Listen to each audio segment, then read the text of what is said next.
Welcome to John Kleis Car Audio's YouTube channel. Today we are in a VW Transporter T5.1 where we've done a solution. We've removed the old VW stereo and put in an Apple CarPlay Android Auto solution. Now, this is the KENWOOD DMX8021, extremely popular unit. You probably see it lots on our channel. 3-year warranty when fitted by ourselves at KENWOOD Pro Installer.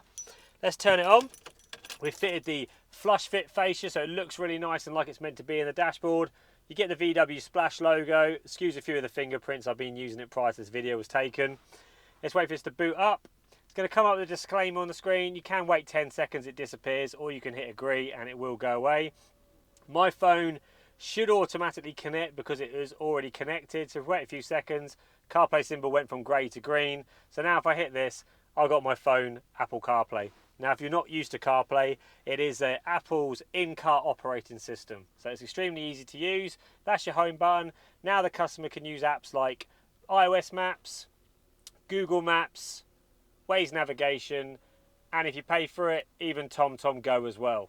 Now, you've got DAB on this as well, and that is picked up using the DAB aerial we've actually fitted just there on the left. You can use the factory DAB if you have a T6 or a T6.1. Now, if you go into there's no DAB, you can also use internet radio apps like TuneIn Radio, Virgin Radio, Capital Dance, Radio Play, and the BBC Sounds apps. So you get a lot of ways of playing music on this system. Now, it does also do wireless Android Auto as well. So if you don't have an Apple phone, it does support that. Unit supports reverse camera as well, but there's no reverse camera fitted on this. But if you wanted to add one, we can do. As I mentioned, DAB radio. Now, what it's also got is a HDMI input. Now, that is quite useful. The reason why you'd want a HDMI if you want to expand to use it is if you want to plug things like an Amazon Fire Stick in there. Not as a necessity, but quite a cool feature nevertheless. Can't be used when you're driving, or at least it shouldn't be used when you're driving because obviously that's illegal.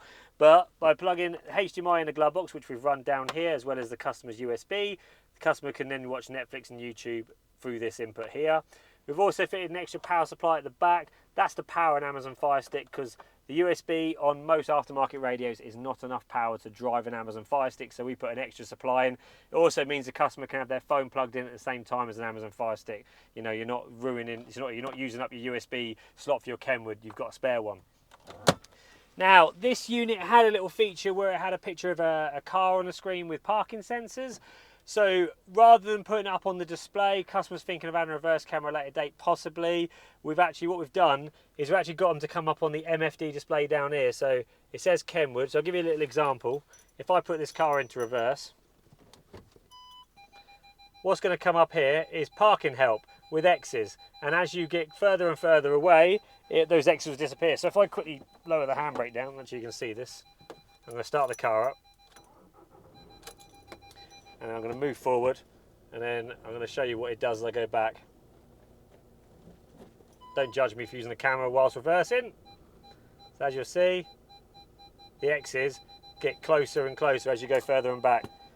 So you've got the audio part of the parking sensors, but it's just a nice little visualization. It's not a massive additional cost to have that over not having it. So the customer decided to go for that. But yeah, this is pretty much it. KENWOOD DMX8021 fitting the Transporter T5.1. This is Connor from John Kleis Car Audio. Don't forget to like and subscribe to our channel. We love the support. But for now, we'll see you at the next video. See you later.